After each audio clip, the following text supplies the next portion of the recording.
I guess I'll start up and I'll just introduce Stephanie and myself a little bit. We are all Perfect. cousins here. Andrew's great-grandfather and our grandfather were brothers in Poland. Families lived nearby each other. They were friends there. They remained friends in the US. But before that, Stephanie was born in 1939, the year Germany attacked Poland. And she lived through the war years and through the forced labor camps and has a lot of direct memories. I was born in 1946, a year after the war ended. We were in the American Liberation Zone, thankfully, and awaited for immigration to the US. So I think we will start with the early years in Poland.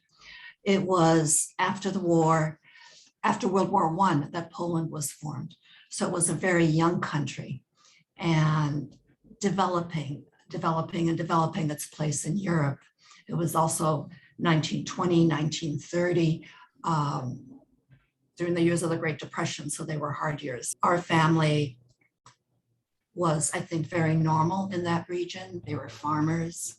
They had many brothers and sisters in each of the generations. Many of them died because there was no medical attention. Many of them were needed to work the land, and they did have very large families. So our mother had how many siblings, Stephanie? Do you remember? Like 6 or 7. 6 or 7. And our father had 10.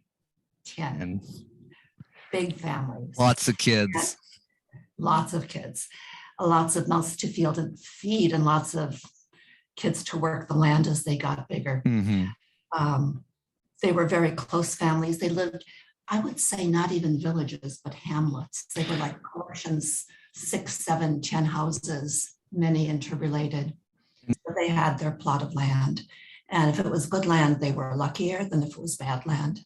But they did help each other out also. Do you know the name of the hamlet that our family was from? Rumno, Kostopo, Poland. That's Okay. what it says on my birth certificate. She moved to Temne, which is another little village in the area. And this is a region that Poles, Ukrainians, Germans, Czechs, Jews lived in. It was a very mixed region in terms of population. Now it's in the Ukraine. It's about 100 miles from Lviv, 100 miles from Kiev. But in those years, it was part of the new Poland. So what would have been kind of like everyday life in that little hamlet, that village? What was it like? I mean, you described it as very much farming and manual labor. Was there anything outside of that would happen? Yeah, there was no cash economy there. People didn't earn money. So if you raised things and had a surplus or had something extra, you would walk to town, which was probably like 4 miles, to a larger town with a market and sell it. So if you had eggs or other things, but you would maybe trade it rather than sell it. No cash, no schools, no hospitals, no newspapers, no radio. So isolated. That's so. I guess that was our family aware of what was going on in Germany at all or is it just kind of like one day the Russians just showed up on their doorstep? Father was called into the army shortly after the parents married. He was called into the army and to the German front. And the war didn't last very long. And so his regiment was broken up because they were in the cavalry and they were fighting the German tanks. On horses. Yeah. Horses, yeah. So that was broken up very rapidly. Yeah. So he and a fellow soldiers walked across Poland. The only reason he thought he made it back home was because he spoke Ukrainian. Because at that time, the Ukrainians really wanted their own country and they didn't have it as such. the Russians had part of it and Poland had part of it. And the Polish part was okay in terms of the way it was governed until like 1935, from what I read. Then they had a change of president and they really cracked down on the Ukrainians and they outlawed the religion of the Ukrainians. So they converted all the Orthodox Christian churches to Catholic churches. Mm-hmm. So there was a lot of frustration growing up in Ukraine over the last 5-6 years Mm-hmm. before the war. And there was one wing of the Ukrainians, not all Ukrainians, one wing that wanted liberation by wiping out the Polish people in that area. And that area was not predominantly Polish. I was surprised. It was maybe 40% Polish, 40% Ukrainian. And my father said when they were coming back after disbanding from the airplanes, he only made it because he spoke Ukrainian. And they took their army clothes off. And One of the stories that Father used to talk about was when they were trying to figure out what to do to get away from this.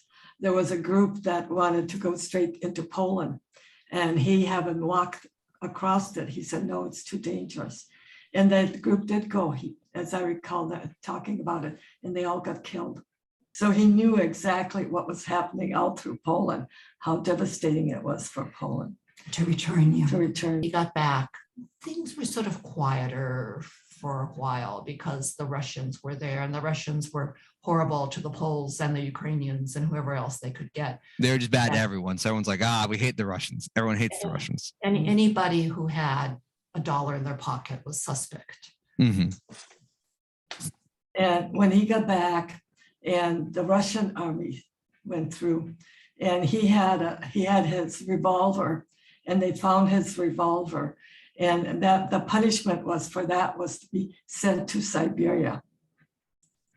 So that they were ready to be shipped there, except some kind of interference. I believe it was the German army. And so that's the reason we didn't wind up in there.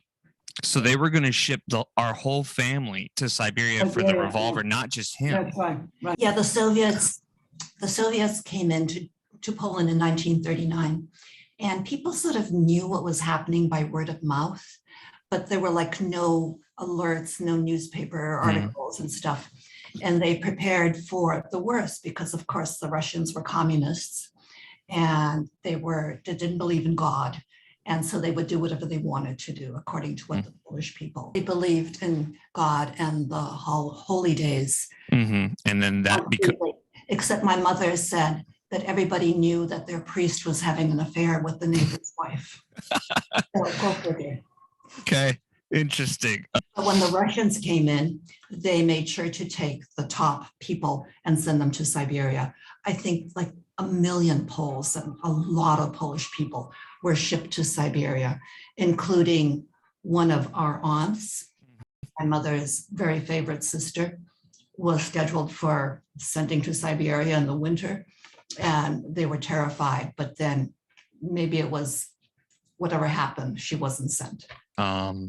Germans broke their treaty with the Russians. I think it was around 1941. If my history serves me, do you know if that was why they just kind of let it go, or is it completely unknown why? Yeah, I think that was probably one of the reasons, and Stephanie said also for finding the weapon in the house that they were destined to go. And then it stopped and they turned their attention on the Germans. I would just like to add that was really a horrifying punishment for the people, as very few people survived there because of the weather and the difficulties. It was Ukrainians and Poles and anybody who was in a more of a leadership position. And they would send people into areas that had no housing. It would be winter. They would be left there, and many died. But still, word came back at what life was like there. Yeah. And so that people didn't resist. I mean, how could they resist against an army?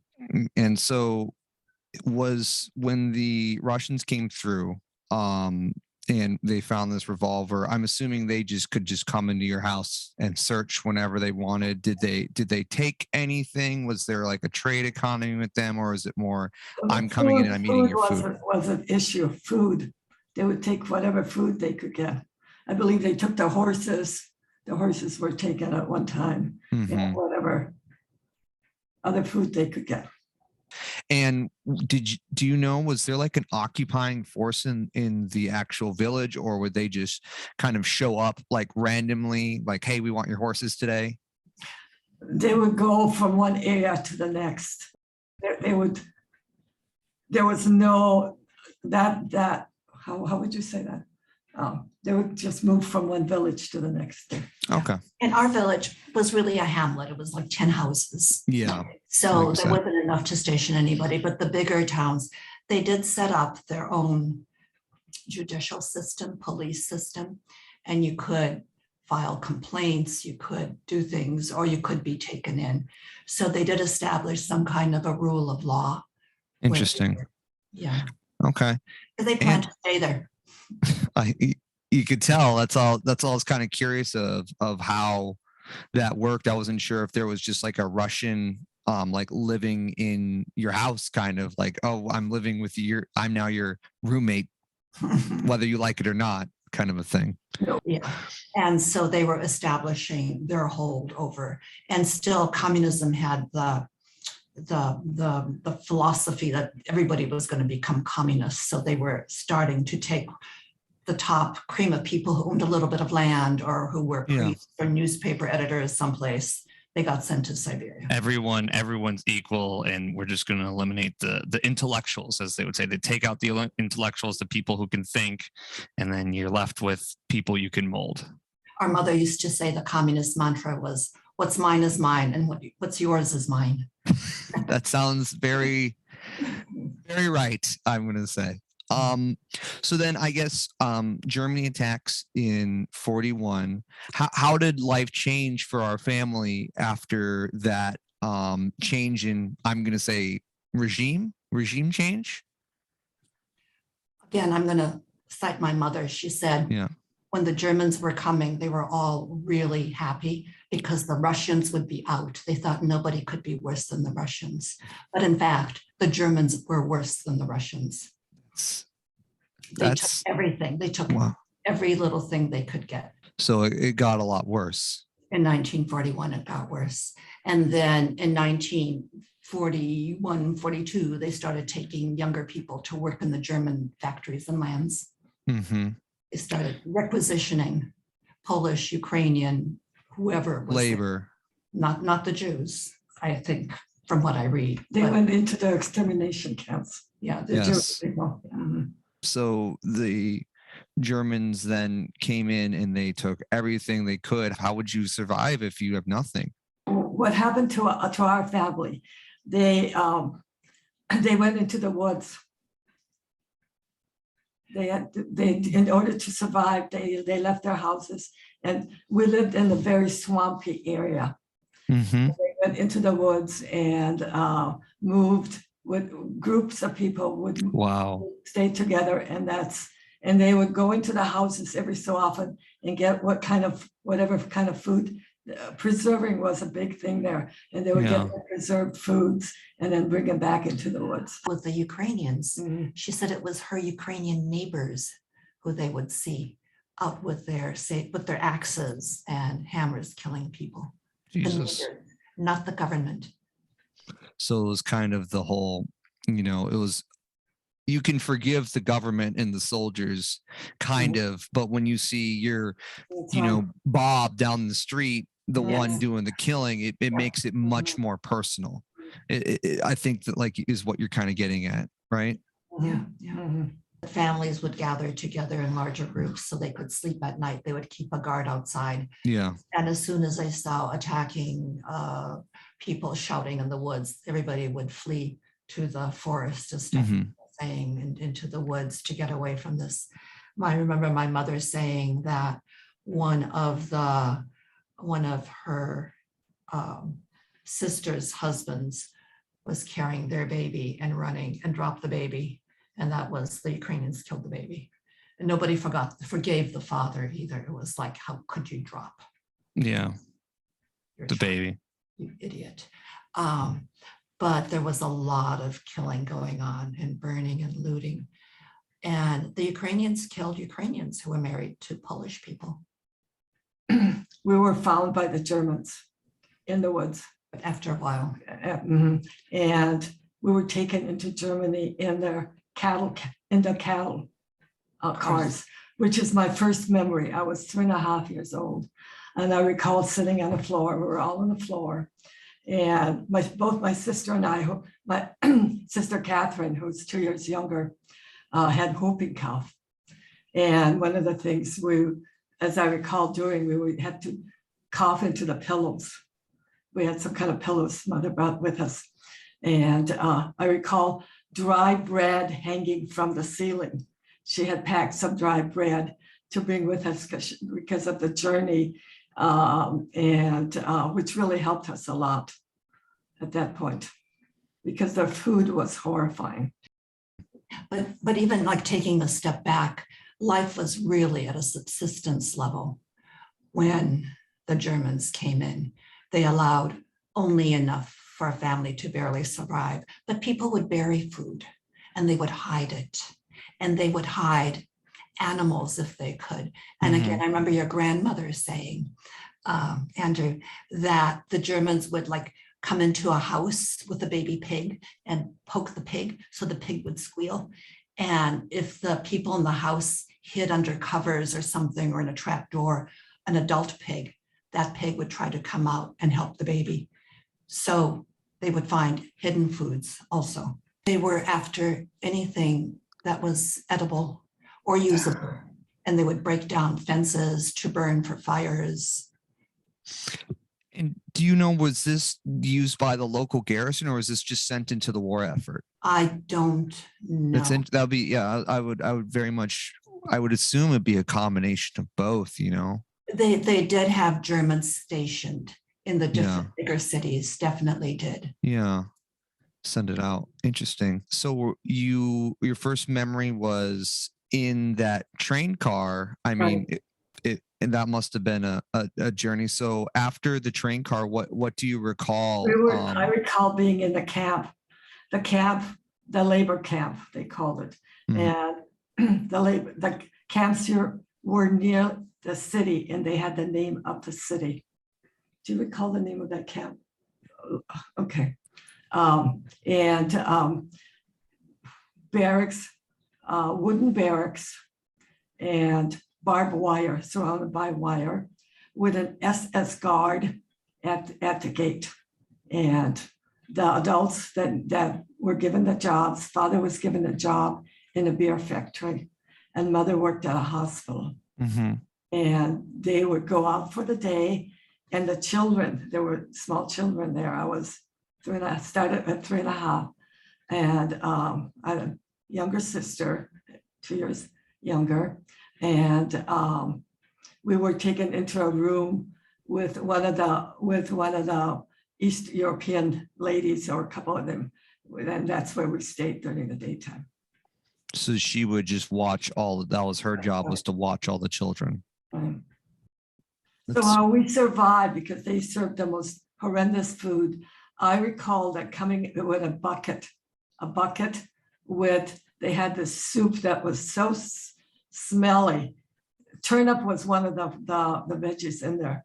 And it was so smelly that people couldn't eat it. It was just horrendous.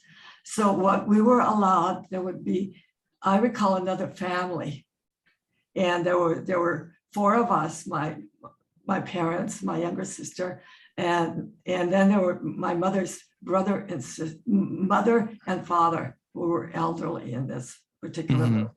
And then there was another family with 2 young boys. And we were allowed a cooking pot. Each family had their own cooking pot. And they had food. Mother had 2 brothers and a cousin who were single, and those were working on farms. And the farmers knew that there were young children in these camps, and they would give them food. And they could bring the food. They couldn't bring it through the gate because everything was checked. your handbag had to be open, whatever you carried had to be open. You couldn't bring anything in. They would bring it like at night, and under the barbed wire, they would dig a hole and they would get the food over that. Or sometimes like a bag of potatoes, they could throw it over the fence. Over the And fence. that's how we survived. We would have not survived otherwise. That's And other families also had that kind of system in this camp. crazy. So they would like, I guess, I mean, you probably would know, but I'd be interested, is there like a covert, like, hey, like outside the wire, like, hey, come out here at 10 o'clock, I'm going to throw the fence over? Or was it more, they just threw it over and you knew early morning to find it? Oh, no, arrangements were made Okay. beforehand. And Okay. also I recall my cousin who worked on the farms telling this story. No protein was allowed. She brought one egg to us and she had to walk quite a ways and she carried it in her hand. If she was caught with it, it would have been instant death. That was her story. Wow. So that Germans wouldn't have you caught. So these farmers taking these risks are basically Oh, yeah. risking their lives Yeah, over for exactly. potatoes to get you guys to couldn't do help. stuff. Yeah, Germans couldn't help. Their lives were at risk. I recall mother bringing a piece of cake to us that somebody gave her to give to her children. And she brought it to us. I don't know how she snuck it in, but it was amazing.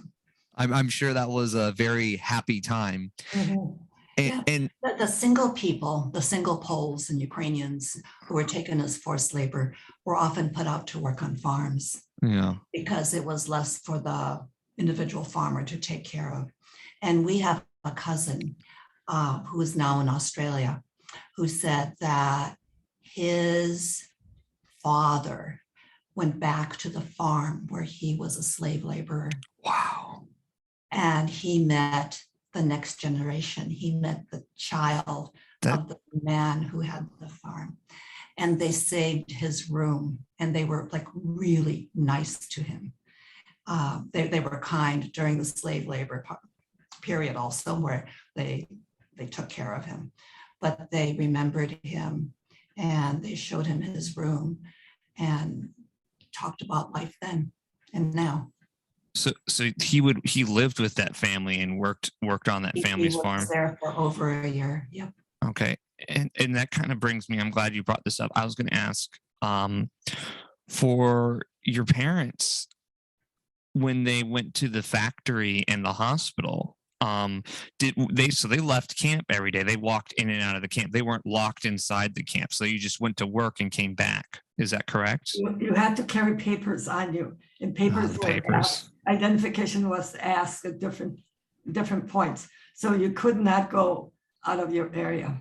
And I didn't ask my mother, but I read later on that they were called Ostarbeiters, Eastern workers, and they had a patch on them that So you- identified them as such. Yeah, you had your wonderful papers and then you had an identifying patch saying this is what you're doing. Okay. And that, The other thing I'd like to point out when we were at the camp is that there would be bombings because the Germans kept the ammunition close by somewhere. So, and we were forced to leave our barracks. We had to go out to the fields. And I recall this one time that we were running out at night because the bombing's going on. You could see the lights, they were close by. And we run by this little brook waterways, and there's some trees, and we're sitting there, and I'm sitting on my father's lap, and he's trying to calm us down. Meanwhile, he's shaking so hard that he can't stop his own shaking. That's there's no bomb shelters. The field was your bomb shelter. That's right. I feel like the barracks were, I mean, maybe, I don't know. Well, You're you have just, to forcibly leave. yeah, it was, you didn't have the option. It just seems like it's your same options. That's crazy. So, But I think our family didn't have a lot of contact with Germans as such. And the contacts they had, I remember my mother saying that that she thought Germans were kind to her or nice to her, except for the SS officers and the military guards who were ferocious. so this And- was just the everyday German was just kind of like living their life essentially. Yeah. And then Yeah. the captors were just terrible people. Yeah, they terrorized the laborers. Yes, one of the things she used to have was, don't blame the Germans, it's the government of the times. Well, my mother did have some contacts. She gave birth to a baby in the camp in 1944. And there was no medical care, no special help for anything. She had to work, she had the baby, she had to leave. She came back. The baby lived like 7 months. Yeah. And my mother had taken, when they left Poland, she took a sack full of possessions of her bedding, her pillows, her wedding dress. And when they realized the baby wouldn't live, she made a christening gown for the baby. And she said a Russian woman at the camp said, you can have the baby baptized, because that was very important for her. And she said, go out, there's a mass in the morning at the German church, just ask the priest to baptize. And she did that, and she got a woman at the church. She had a little baby in the christening gown, and a German woman who came out of the service at the church. My mother said, in her broken German words, baby and christen and God. And so the German woman got the priest over and went in, and they baptized the baby. And that's Wow. the kind of thing. That's the kind of thing you remember, and you can say, yeah, the Germans were not all bad. And so I beg the question, what if a officer or a soldier saw that? Would the Germans be punished, or was this kind of just like a known thing they would do? That'd be kind of the question. That's a good question. I don't know. That's pretty intense. Oh, Well, Hitler had a very strong hold on the country too. Yeah. He had his SS troops, so they looked after him and his ideology. But then you figure you find a German who has compassion and can help you. Yeah, To like a limited extent. I mean, it sounds like to me a lot of people did a lot, especially those people giving food. That's Yeah. I don't know if I would be brave enough to do that. If you never know. So the food, was that like the soup? Was that kind of your standard meal? Because that's I'm kind of curious. What did you eat every day? Was it just that soup? Yeah, minimal. And there's a picture of the family. I'm not in it because I was in a hospital, and everybody is just skin and bones. We have several pictures, of whatever, right after the war. It was very thin. What do you remember about the liberation when because you were lived by the Americans, right? Because you're Allied territory. So do you have any memories of that? I remember great joy we heard when everybody was very happy. And what they did, what happened was they opened up the magazines where you could go and get clothes and food. That was open up, and the public, whoever wanted to, just went out there and helped themselves. So you could, like, as soon as the Americans they opened the gates and said, hey, go to the town and you can take whatever you need, essentially. From the magazines that they opened up, yes. Storage areas. Okay. Oh, magazines. I was thinking, Yeah, you mean like I get what you're saying. Yeah. Storage areas. No, I get it. Yeah. That was do you know, was that the month or the time frame you were liberated by chance, or? No. What they did, I was 5 years old. I think it was spring or summer. I think. Yeah. May. I don't know why May comes. May, June. Sounds about right. Not positive.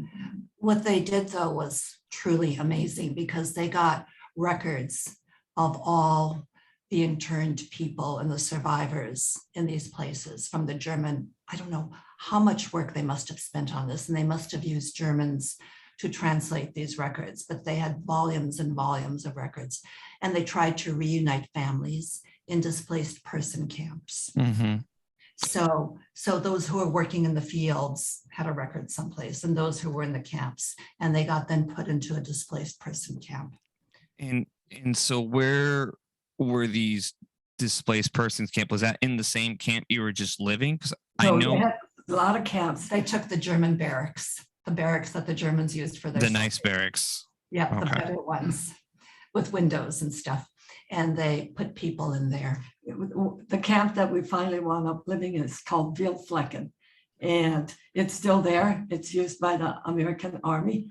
It's 10 miles long. And it housed I- East Europeans, all East Europeans, former laborers. We were moved several times. Mhm. And Wildflecken was,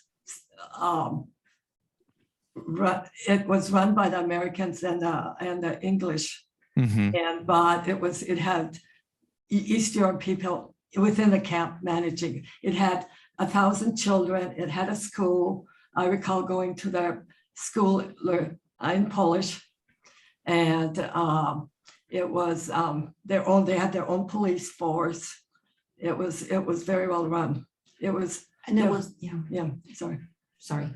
Go on. And well, it was full of traumatized people who lived through 5 years of war and some of those years without any liberty at Mhm. all. So I give a lot of credit to the Americans who tried to run it and to their organizers there, because there were issues in the camp. Like initially, all of the East Europeans were going to be repatriated to their country of origin. So the Poles had to go back to Poland, the Ukrainians to Ukraine. There were Russian soldiers who had been interned there. They're supposed to go back to Russia. And guess what? Nobody wanted to go back. But there were uprisings in the camp by the people who had been resettled, the former forced laborers, struggling not to be sent back, blocking American administrators from doing this. And finally, it changed. It changed as a policy. At the same time, the borders were being changed in Poland, both the east and the west. The Poland that we were in went into Ukraine, and on the other side, what was Germany came into to be Poland. But we skipped a very good part of the army story, didn't we, Stephanie? What's that? Yeah, after the liberation, we had all of these American soldiers around the camps. Mhm. I was tiny, I don't remember them. But you also had people who were imprisoned, who were poor, who had starved, who had really suffered for 5 years. And they see these wealthy looking American soldiers who want booze. So they put up stills. They started making vodka and trading it for blankets, for food, for leather. Boots. belts. Soldiers never change. But my father was caught. He was caught by the army, and we Yeah. were going to be all deported to Poland.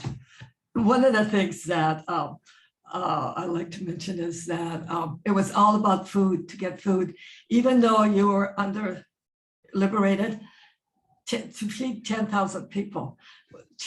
What children received at that point was extra cup of milk and an extra bread that was sent extra for children. So it was all about food. So it didn't. It did. And that's It how they got did it. better, but like it was still just so hard to feed so many people with no But so infrastructure. If they got boots or a belt, they would take it to town to the Germans and trade it. Trade They it would for food. trade it for food. And I recall going with father to the farmer's market. And at one time, the money was devalued. All the German money was devalued. It was really sad. Worth nothing. Mhm. So you couldn't buy very much. And I wanted so much to have this little plastic doll. And I couldn't bring myself to ask my father to get it for me, because every single thing had to go for food. Mhm. The people who came in were remarkable. Stephanie remembers the doctors, and everybody was malnourished, but Stephanie More so, could take it. more so, yes. And they did have medical care for us. Like our other sister at that time, she got herpes of the eyes, and she was placed in the hospital where you couldn't go in because it was infectious. Mhm. And she came out of that okay. She could see fine. That is intense. Yeah, and another, for instance, I was placed in a hospital because I was malnourished. And one of the things they did there was force feed me, because I actually didn't know how to eat, and I made it. Here I am at my age. So Wow. and also didn't want to eat because none of the food looked, appetizing enough. I can, well, from the way you described that soup, I can understand exactly how you would feel. My mother 10 years ago, when she was alive, would not touch a turnip. So I know the turnips. I think it was red beets with my grandma. Yeah. Then she remember her saying something similar. And it's so sad to think of children not eating. It's Mhm. really terrible. But I have to put in a plug for President Truman here because he's the one who enabled our family to come to the US because there were very restrictive immigration policies based on quotas from the 19 teens on how many people from where could come in. And he kept batting the Congress to pass broader immigration from Eastern Europe. And it was stopped because so many people thought that those people coming from the forced labor camps were going to be communists. That leads perfectly to my next question. What do you remember about the process of coming to America after you got healthy and you were living in these displaced person camp? Like, how long did it take before you got to America, and what was it like? And did anyone help you when you were here? Like, can you just describe your guys' experience of just coming and immigrating and then assimilating? We had the Catholic Church paid for a trip here, which we needed to reimburse them, and the parents did reimburse them. And once we got here, we were settled on a farm upstate in Minnesota, and the farmer couldn't sustain another family. And so we couldn't stay there very long. So then we were moved to another farm, and we lived in a house which was partly destroyed by fire. And we had no electricity, no plumbing in it. And we stayed there for what, 3 years or something? 3 years, with very severe winters. It was colder, but we had an uncle who immigrated to Canada earlier. Mhm. He was single, and Canadians were recruiting workers. He worked on the Niagara Falls tunneling or stuff like that. Mhm. We had other cousins who immigrated to Venezuela, England, Australia. Australia. To come here was sort of like drawing the golden card because everybody knew that in America, the streets are lined with gold, golden curbs. True. I see it. I actually use it to pay my bills. I just chip a little chunk off every single day, and I'm like, all right, here we go. I'm gonna go pay Yeah, my rent with it. exactly. And when my mother came here, she said she was almost after a certain point ready to go back. Mhm. She was all alone. There was no more community, no more family around to help her. It was a hard life. Our father worked on a farm, taking care of horses in the fields. He had to cut the wood for the wood burning stove in the winter. He had to take care of all of the needs for the farmer. We had a little garden. We had a cow that one of the neighbors let us use for milk for the children.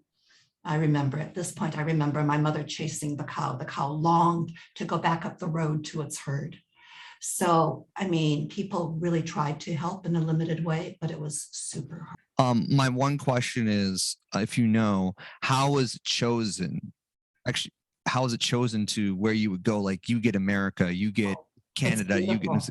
It's a beautiful process. Your family, I found original papers that you all were supposed to go to Louisiana, Oh, but you got somehow redirected.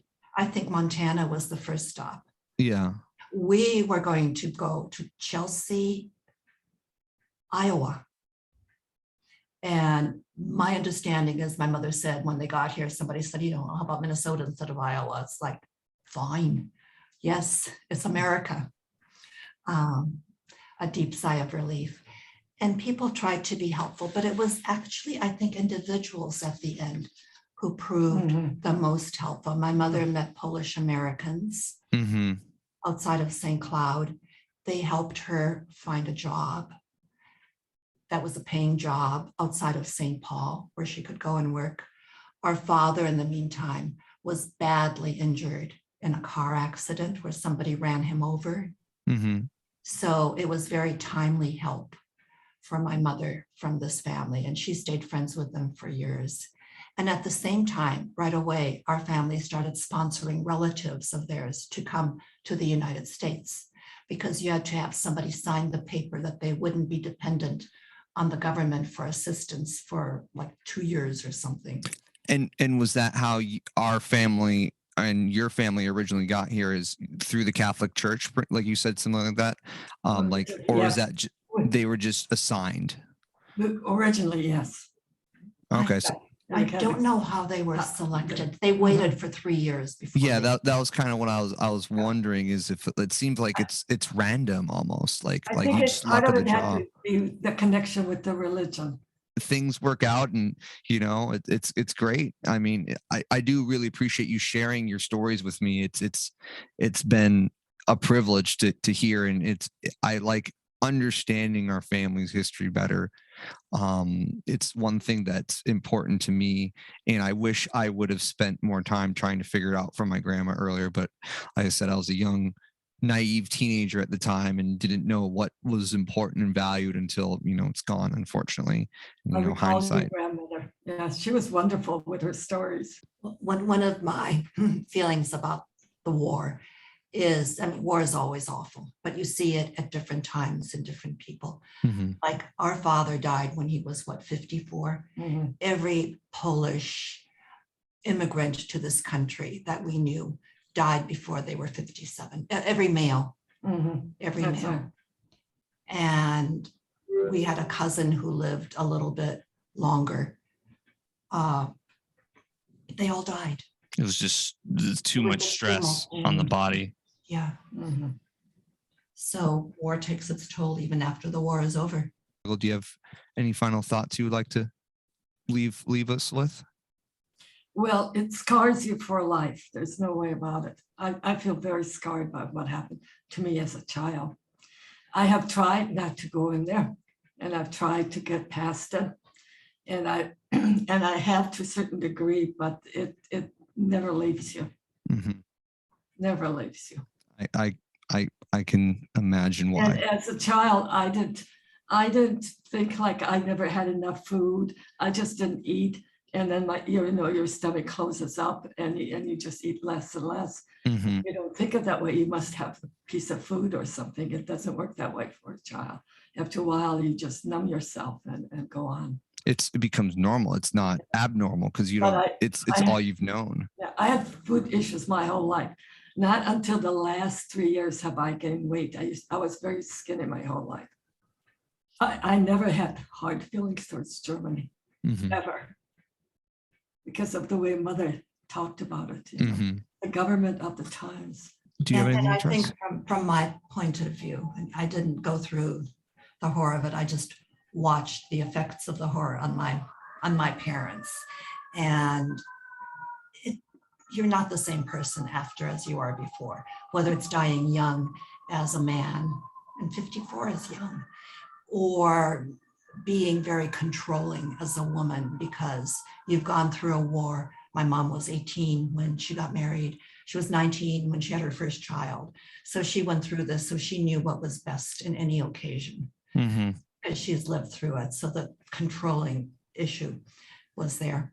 So, I mean, you see it in different ways. And I really praise the American effort for what they did in Europe at the time, and for trying to get people settled, and the compassion and the flexibility to be able to understand different points of view, that you may have a law, but it's like a bell curve. You have edges. Mhm.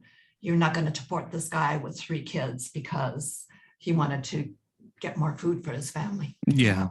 One of the things I like to point out is that there were many children separated from their parents during the war. Because we had a cousin that was working in that department, and an enormous amount of them were adopted by the Germans. I didn't know that. Yeah, East European children. Wow. The just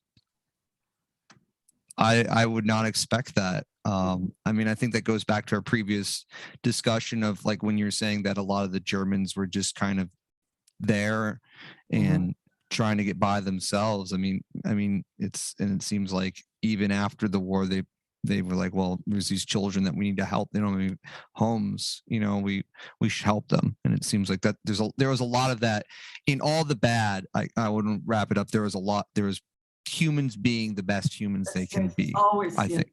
That always is. And one of the things, the Germans had a very low birth rate at that time. Mm-hmm. All the guys were out at the front. Yeah. I can see that there's no one home to make the babies. And then there wasn't a lot of people left to make the babies afterwards. And the Germans that were there, the ones that could help in some ways, they did help. There was always somebody that helped a little bit, but they only could do it to a certain point. Yeah. Well, I appreciate you guys sharing your stories with me. And I really want to thank you again for taking the time out of your day and passing this knowledge on. Thank you. It was a pleasure.